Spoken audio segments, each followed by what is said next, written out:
Pronto. Agora nós estamos gravando. Nesse início do ponto 10, como não poderia deixar de ser, antes de mais nada, ficou alguma dúvida, ficou alguma questão que a gente pode melhorar?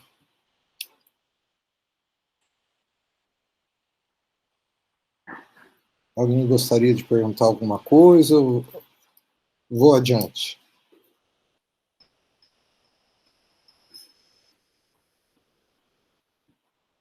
Professor, Oi.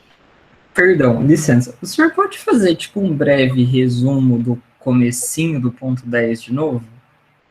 É que eu perdi a última aula porque eu tive um compromisso, aí eu queria saber se o senhor poderia fazer. Na verdade, a gente vai começar o ponto 10 hoje, Matheus, se não me falha a memória.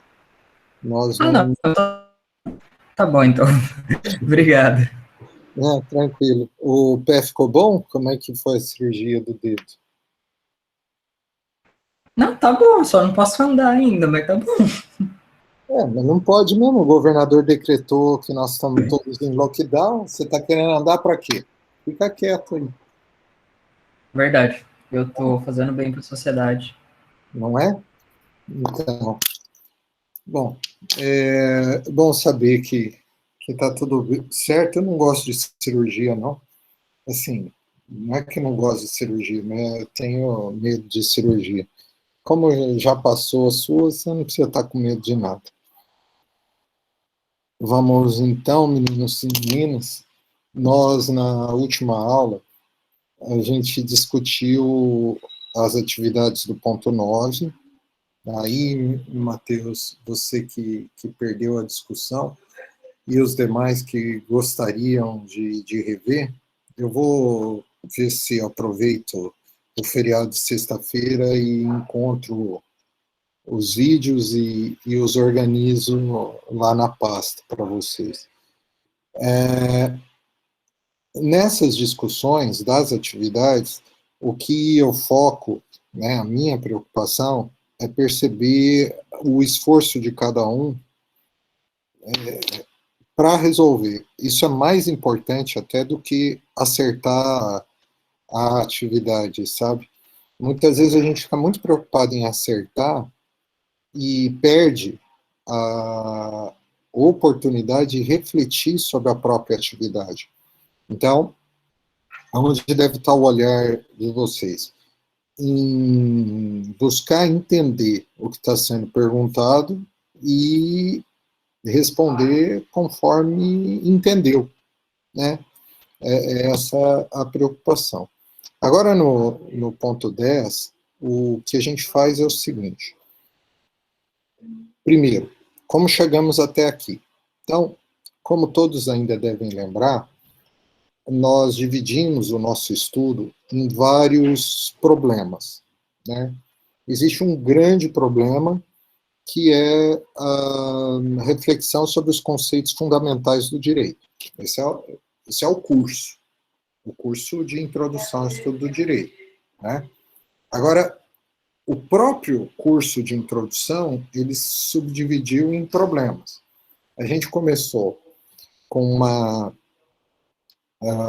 reflexão, então, sobre a razão jurídica, e isso tinha o propósito de estabelecer uma imagem do que é o conhecimento racional, tá?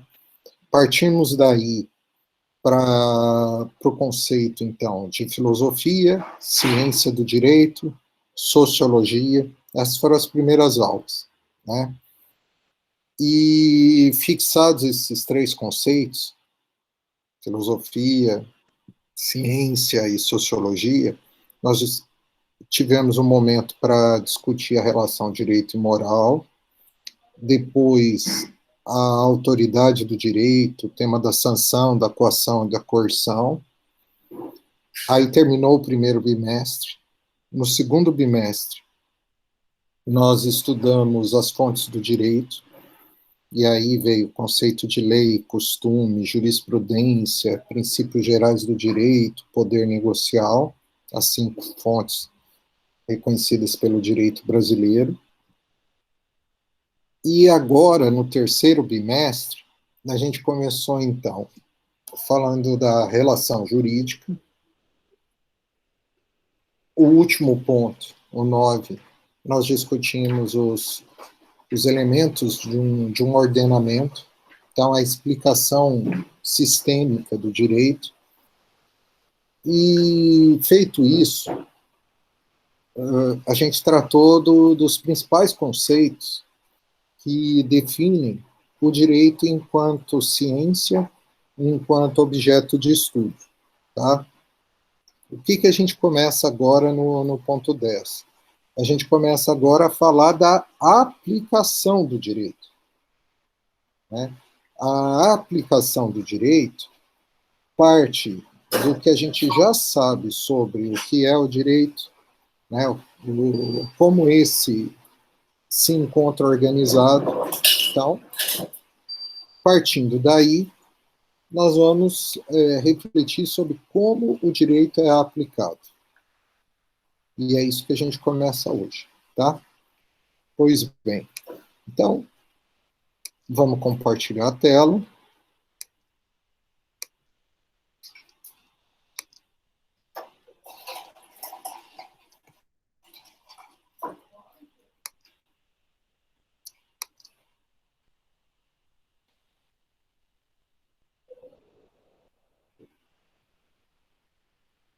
Tá aí, aula 10. Ponto 10. Uma decisão pode ser correta e, ao mesmo tempo, justa, ou uma decisão pode ser correta e injusta? E essa pergunta de cara evoca aquela discussão quanto a que o direito, ele circunstancialmente, pode ser, infelizmente, afirmado de modo objetivo, de um jeito, e, ao mesmo tempo, não representar aquilo que as pessoas têm por certo. Tá? Então, essa aqui é a nossa problemática neste minuto. Vamos lá, então. Veja isso aqui. A Mafalda, o clássico personagem do Quinho, discutindo algo, né? O que tem nesse recorte de jornal, Manolito? E a Mafalda, então, escuta a resposta. As cotações do mercado de valores. E aí a Mafalda repercute. De valores espirituais, artísticos, humanos? Não. Daqueles valores que servem para alguma coisa. Aonde está a ironia dessa discussão? O que exatamente ilustra esse dissenso entre os personagens?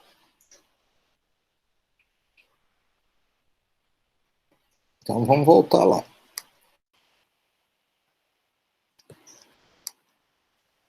E aí, meninos, aonde está o desacordo entre a Mafalda e o Manolito?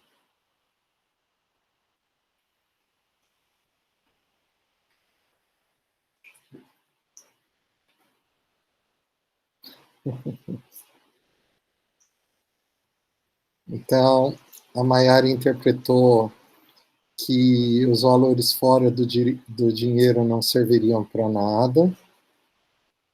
Eu não sei se isso está na imagem, tá, Maiara? O Matheus pensa que a Mafalda é chata, e isso é um sentimento pessoal, ele não gosta, mas a Maiara gosta. Eu também gosto, assim, mas pode ser realmente que ela seja chata.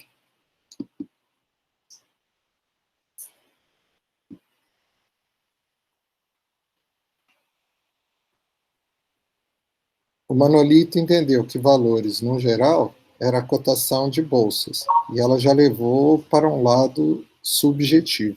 Vamos ver o desenho de novo. Pode ser que isso ajude.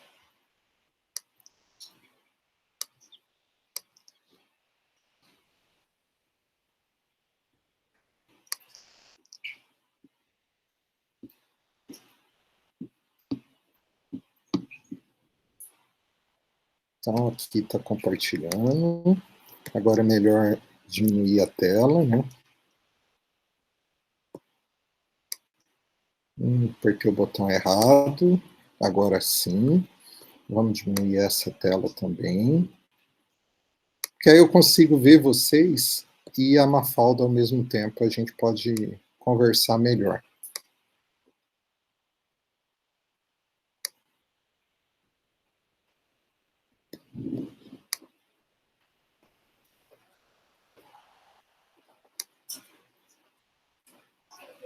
Aqui está. Ó, ops.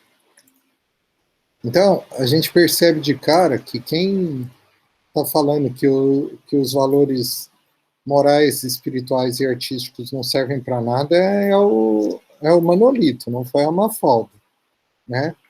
Então, assim, olhando estritamente, objetivamente para o que está colocado, existe um desacordo que é a palavra valor, né?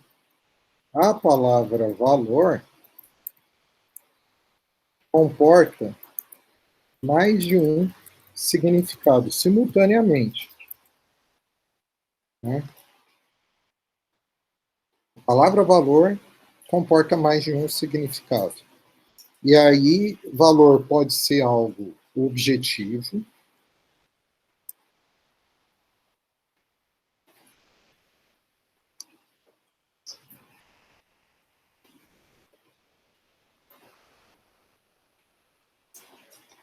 valor pode ser algo objetivo,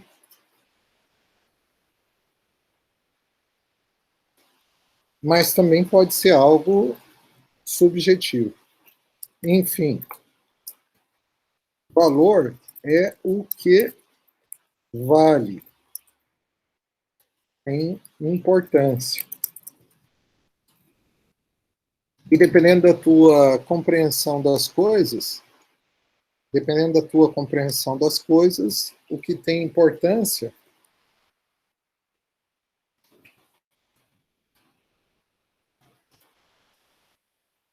pode ser referido ao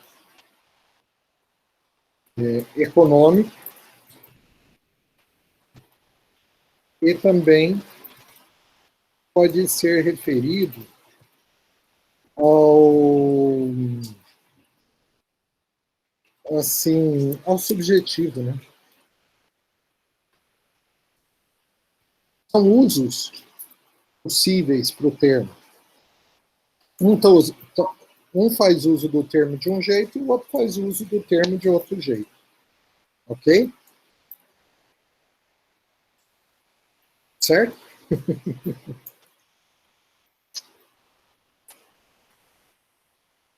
Bom, vamos adiante. Olha lá.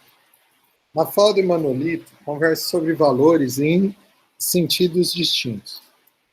Você identificou os discursos empregados? De um lado, se tem valor como elemento de convicção, expressão de uma justiça enquanto referencial subjetivo. De outro lado, valor identifica algo externo, com expressão objetiva, do registro do dado econômico.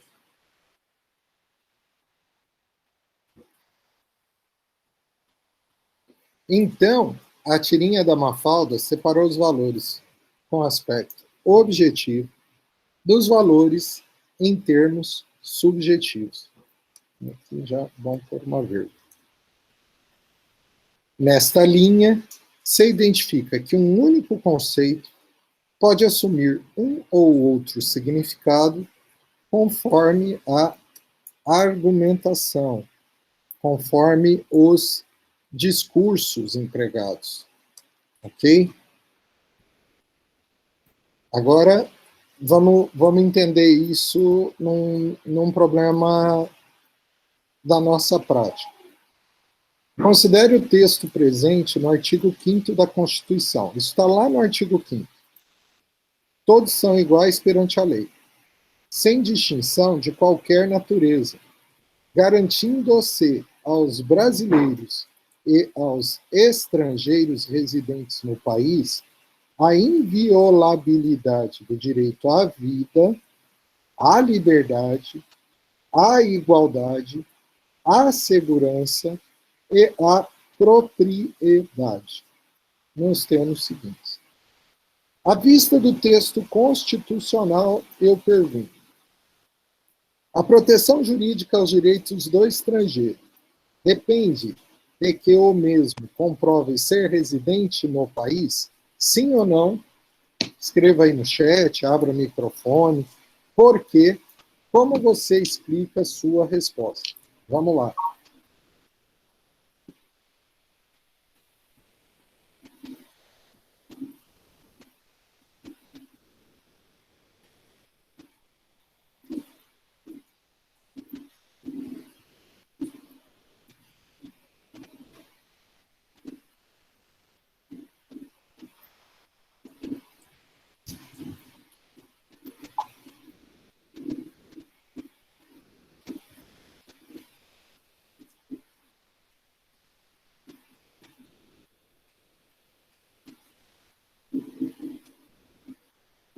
E aí, pessoal?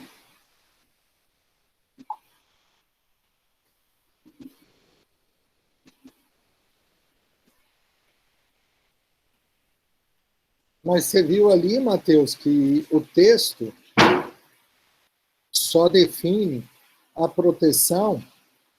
Ali, olha o que está escrito: aos estrangeiros residentes no Brasil.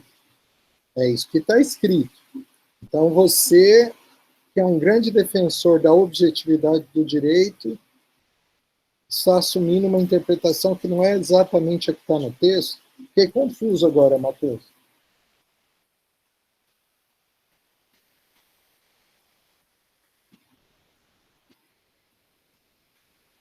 Acho que eu vou fechar a janela para diminuir o barulho, né?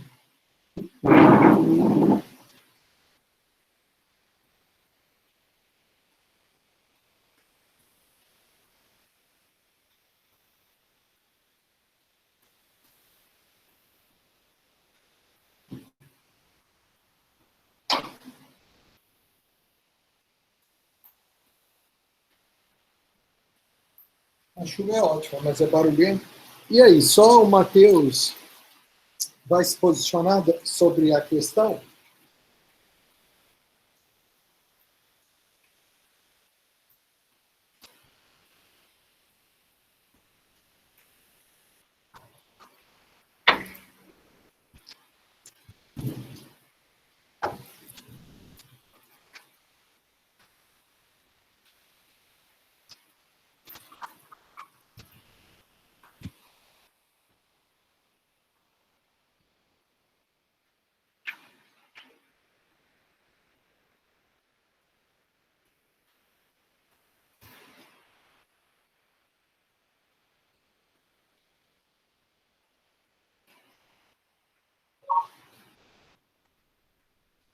Vamos ver. A Valéria colocou que o texto fundamenta a justificação e a interpretação. É uma pergunta. Já vamos ver isso. Residir, nesse caso, não precisa ser puramente fixa. Maria de Fátima concorda com o Matheus. Porque o Estado não pode excluir da apreciação do judiciário lesão ou ameaça ao direito. Veja, Matheus, que você, olhando o conjunto, buscando a compatibilização desse dispositivo com outros dispositivos do mesmo texto constitucional, você encontrou uma interpretação coerente, certo? A tua interpretação, ela tem toda a clareza, assim, e fidelidade podemos dizer até uma consistência. Agora, no caso, está buscando até o Código de Processo Civil. Mas note que a Constituição é maior que o Código de Processo Civil. Né? Aí, tecnicamente, está acontecendo uma inversão. Né? Qual que é a inversão? Entender a Constituição pelo que está escrito no Código de Processo. Ok? O literal, a literalidade do texto, ou nas palavras da Valéria, o fundamento ali, destaca residentes no país. Ainda que exista, sim, a possibilidade de exercermos essa subjetividade, qual seja a subjetividade? É tentar entender a inteligência do texto respeitando a própria Constituição. Por exemplo, poderia estar escrito assim: brasileiros e estrangeiros situados no território, brasileiros e estrangeiros no Brasil. Poderia, mas o termo que foi utilizado foi brasileiros e estrangeiros residentes no país. Percebe? Que o texto, a leitura mais objetiva, a leitura mais literal, excluiria, a leitura mais literal excluiria o estrangeiro não residente. É isso que temos. Mas mais de uma leitura é possível. O Manolito e a Mafalda repercutindo o próprio conceito de valor. Não é? Você tem o valor, a palavra valor, fundamento da discussão, e você tem o significado. Aí o Matheus está perguntando, cabe fazer uma análise de como se compreende a residência? Cabe, claro que cabe. E sabe o que a doutrina, via de regra, define? A doutrina, via de regra, define que, em se tratando de Constituição, a gente sempre deve buscar o significado comum da palavra. Não poderia o Constituinte, por residente, se referir à pessoa que naquele momento estava no Brasil? Claro que poderia. E eu não disse que a sua interpretação estava errada. Pelo contrário, eu disse que a interpretação está certa. Agora, uma coisa está certa, outra coisa é, essa interpretação prevalece? Porque o que eu estou tentando dizer aí é assim, vocês, de um modo geral, todos os estudantes aqui, são muito talentosos e têm uma boa capacidade de argumentação. Fazendo uso dessa capacidade de argumentação, eu não duvido que vocês encontrarão bons caminhos, tanto para dizer uma coisa, que é o sim, precisa, como para dizer o não, igual, por acaso, só apareceu o não. O Matheus já de cara disse não depende que comprove ser residente, e ninguém discordou. Como que ele justificou isso, Valério? Ele justificou com outros artigos da Constituição e justificou também com leis infraconstitucionais. Então, o fundamento é o texto. A justificativa é aquela construção, argumentação que é trazida para favorecer um ou outro modo de entender. Certo? Ok? Então, como é que eu sei qual a interpretação correta, tendo presente que mais de uma leitura é possível? Então, fica aqui. Como saber qual é a interpretação correta, sabendo que mais de uma leitura é possível frente a um único texto. Como é que eu sei qual a interpretação é correta? É que tiver a melhor explicação? Como é que eu sei qual interpretação é correta?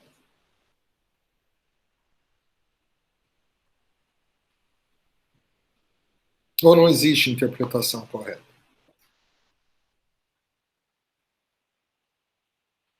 Isso. A mais aceita pelos tribunais é a correta. Isso não quer dizer que seja em si a melhor, a mais inteligente.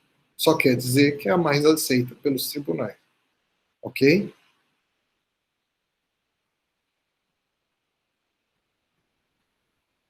Ah, Matheus, nem sempre a jurisprudência está adstrita a um costume, ou a princípios, ou doutrina. A jurisprudência ela tem a sua própria inteligência, né, que é o conjunto de decisões já proferidas. Vamos ver se você está junto com a jurisprudência. Então, veja aí. Conforme a própria Constituição, compete ao Supremo Tribunal Federal declarar, garantir a correta aplicação da Constituição Federal de 1988. Então, se eu quero saber qual é a interpretação correta, eu tenho que ver qual é o posicionamento do Supremo Tribunal Federal. Nesse caso em especial, o Supremo Tribunal Federal já tem pacífico que não, né? E cita exemplo, o que em 1958 já era entendimento do STF,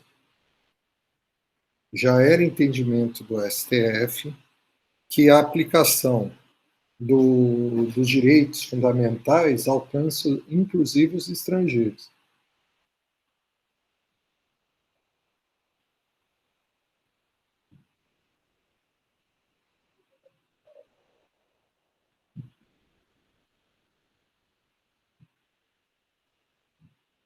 Ok.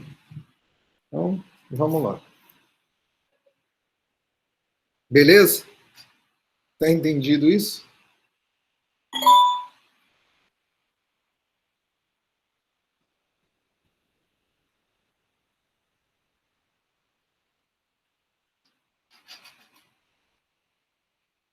Então, vamos ver lá. E aí o Matheus entende. E isso coincide com a Declaração Universal dos Direitos Humanos, não é? Do direito de acesso à justiça? Sim, coincide. E é bem provável que eles se preocuparam com isso que você se preocupou, Matheus. Nos anos 50, por exemplo, houve uma preocupação com dos ministros da época em não excluir o estrangeiro não residente. Até é de se perguntar, né, por que o texto fez essa ressalva, né? Eu poderia garantir, sabe, na prática, aonde aparece problema, né? Aonde aparece problema? Pensa assim, igual agora nós estamos numa crise de saúde, né? A pandemia tem causado essa dificuldade para nós. E aí, nós temos países vizinhos que são muito pobres. Paraguai, né?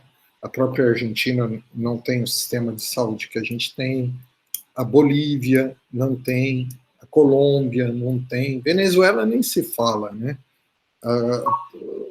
Coitados, lá na Venezuela houve um completo desmonte do Estado venezuelano. E então, olha bem o problema. A crise de saúde é mundial. Faz sentido dizer que alguns vizinhos poderiam, inspirados no nosso sistema de saúde, buscar passar a fronteira e se internar em hospitais aqui? Faz sentido, né? E aí? Os hospitais brasileiros, que não estão dando conta nem dos brasileiros, deveria atender o estrangeiro? Entendeu a pergunta? Aqui no Paraná a gente tem bastante esse problema, porque nós temos fronteira com a Argentina e temos fronteira com o Paraguai. Na região de fronteira, os hospitais das cidades de fronteira devem atender os argentinos e os paraguaios? E aí?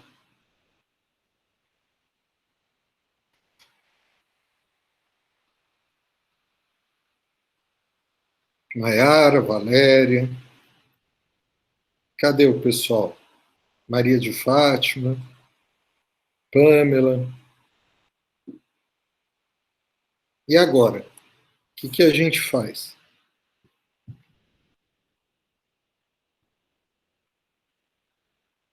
Nós estamos dizendo que a proteção aos direitos fundamentais é para qualquer estrangeiro que esteja em território nacional. Não é?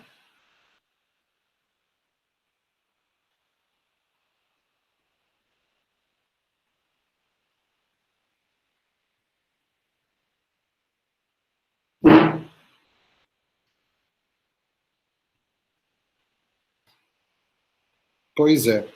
Então, o entendimento tem sido o seguinte: no caso do direito à saúde, se for aquela situação de vida ou morte, o hospital brasileiro não poderia se negar a dar um primeiro atendimento e assim que estabilizasse a pessoa, leva de volta para o seu país de origem. Mas o que tem sido feito é isso. Primeiro, tem barreiras sanitárias, né, para impedir que a pessoa entre doente no Brasil. Existe isso, na fronteira. E entrou doente, dá o primeiro atendimento, põe na ambulância e leva de volta. É isso que tem sido feito. Tá?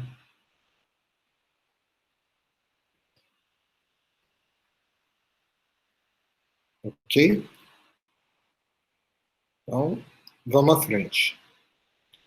Então, embora seja objetivo, pode ser lido de modo literal no texto do artigo 5º, que a proteção dos direitos dos estrangeiros é destinada aos residentes, ainda assim, o STF, por influência do ideal de justiça, entendeu que essa norma não deveria ser aplicada de modo literal,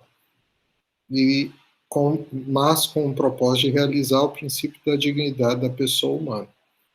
Nesses termos, se diferencia o elemento objetivo de fundamentação, Valério, e o subjetivo, que é aquele de entendimento da interpretação. O elemento objetivo, expressa a informação que pode ser descrita em termos gerais e abstratos. Qualquer um consegue ler, pois revela o dado verificável. O outro sentido identifica uma intuição, sentimento ou valor. Tá? Então, o Mateus, como ele tem essa pegada de direito humano, ele já leu o dispositivo buscando a realização desses direitos humanos. E isso coincidiu com a leitura do Supremo, mas poderia não ter coincidido. Poderia não ter. E se não tivesse coincidido? Eu não sugiro ninguém a mudar de ideia. A gente tem que fazer aquilo que acredita. Mas precisa avaliar a sua estratégia, a sequência do trabalho, tendo claro qual é o contexto que será enfrentado. Né? Então, temos uma posição que é contra-majoritária, não é a posição dos tribunais. Ok? Que foi, Lisa?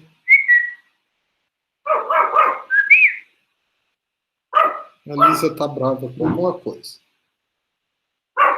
Deve estar com calor. Eu vou abrir a porta. Vai pensando aí, pessoal.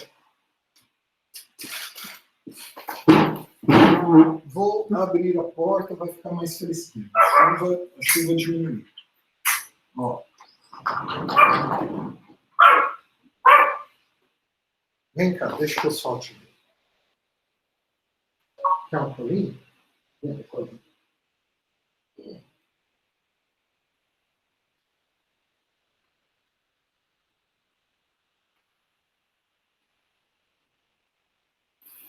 Tenta ficar na casa fechada com tudo isso de pelo. Ó, o pessoal é aquela luzinha verde.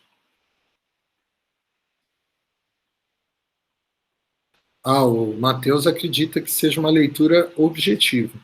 Porque se a Constituição diz que o Brasil deve obedecer os acordos dos quais... Mas, o Matheus, você leia só o artigo 5º, não está escrito isso naquele momento. Por isso que eu estou falando que não é objetivo, né, Lisa? E aí a Maria de Fátima acredita que foi literal, mas tem sido mais cautelosa na medida que aprende direito. Na hora que você concordou com o Matheus, você não foi literal, não, Maria de Fátima. Olha lá, a Valquíria achou você linda. Você é linda. Será que quando a aula voltar, você vai poder ir na UEL? Não, né? Você não fica quieto. Bom. Então, a Maria de Fátima viu que não foi literal. Você tem excelentes argumentos, Matheus, e está do lado do próprio Supremo. O Supremo também lê esse dispositivo do jeito que você lê. Agora, a gente não pode confundir, né, aquilo que é corrente, comum, ou aquilo que é nossa ideia, com o literal. O literal está escrito. E o que está escrito é o residente. Né? E na tua leitura, a gente desconsidera essa situação de ser residente. Dá para desconsiderar? Não, ué. Esse que é o espaço da interpretação. Então, vamos lá. Ó, quando a gente fala das perspectivas de aplicação, o Kelsen, por exemplo, que é um positivista, ele diz que o direito acaba sendo aquilo que o juiz leu. E ele tem que ser coerente com as suas leituras. Então, assim, se em 1958 eu estou interpretando de uma forma, em 1960 eu tenho que interpretar do mesmo jeito. Né? Para eu mudar a minha interpretação, eu deveria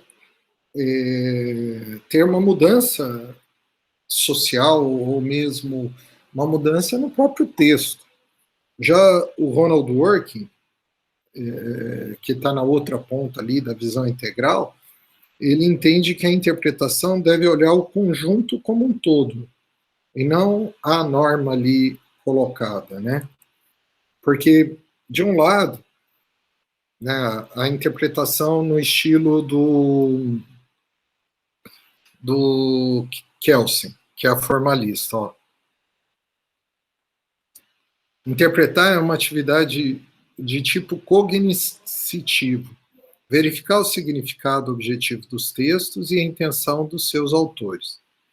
Ainda segundo o modelo do Kelsen, os enunciados dos intérpretes são enunciados, o intérprete, ele afirma algo em sentido descritivo, dos quais se pode dizer está verdadeiro ou é falso. Tá? Todo sistema jurídico é necessariamente completo e coerente. Essa é a posição lá do de quem tem essa ideia mais objetiva. E, né, a completude afirma que há respostas pré-existentes para todas as ações. Pré-existente ao problema, o direito já tem uma resposta. O espaço para a discricionariedade, a mudança de interpretação, é muito reduzida e quase que inexistente. Para quem é de uma teoria com um matiz mais subjetivo, e tem os tratados internacionais são parte do ordenamento, sim, Maria de Fátima. Os tratados, eles têm força, alguns tratados têm força até de norma constitucional. Então, interpretar, segundo a teoria cética, é uma atividade de valoração e de decisão.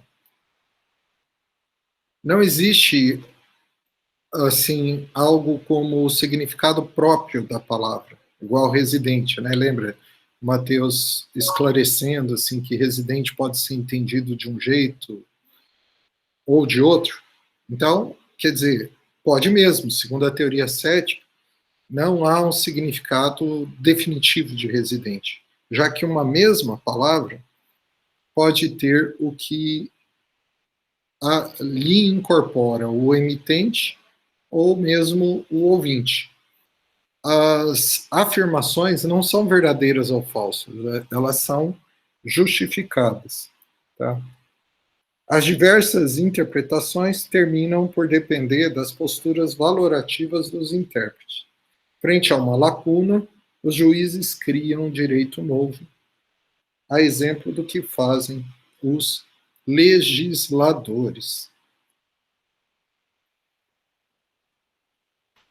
Então, Mayara, à primeira vista, o positivista, ele diria, não houve a criação da norma, mas houve a concretização dessa norma pelo juiz. A norma já foi criada antes pelo legislador. O juiz só a tornou presente no caso concreto.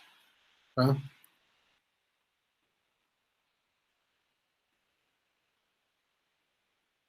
Então, esse aqui, no caso, acaba repetindo um pouco, né? Então, nós temos lá que o Kelsen, por exemplo, ele está numa extremidade, o Dworkin está numa outra extremidade.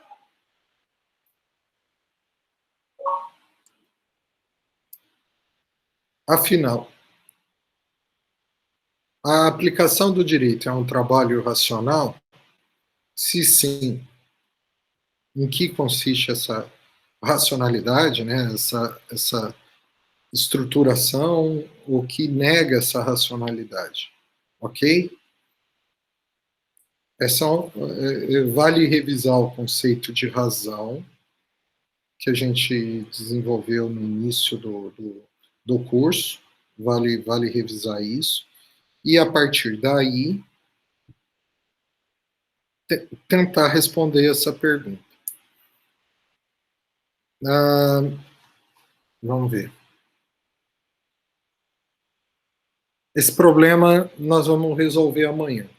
Quando alguém dispara um revólver e mata outra pessoa, nesse caso, a indústria que produziu o revólver deve ser chamada ao processo para indenizar a família da vítima? Então, olha a pergunta. A aplicação do direito é um trabalho racional? Amanhã nós vamos resolver essa questão. Quando alguém dispara um revólver e mata outra pessoa, nesse caso, a indústria que produziu o revólver deve ser chamada ao processo para indenizar a família da vítima?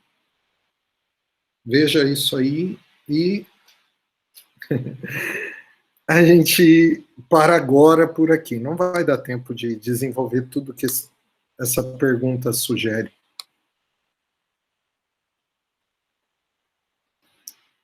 Por enquanto, pessoal, vocês entenderam o que a gente fez. Eu indiquei que o mesmo conceito pode ter múltiplas leituras, né? O mesmo conceito, por exemplo, valor, pode ser uma coisa e outra. Coloquei um texto, que é a leitura isolada do artigo. A leitura literal daquele único artigo nos leva a uma conclusão, mas a leitura sistemática pode nos levar a outra, como o Mateus e a própria Maria de Fátima indicaram, né? E saber que uma interpretação prevalece é, muitas vezes, identificar essa interpretação nos julgados. Agora, o direito é o que dizem os juízes? Existe uma racionalidade subjacente aí? Essa é a pergunta que fica para amanhã, ok?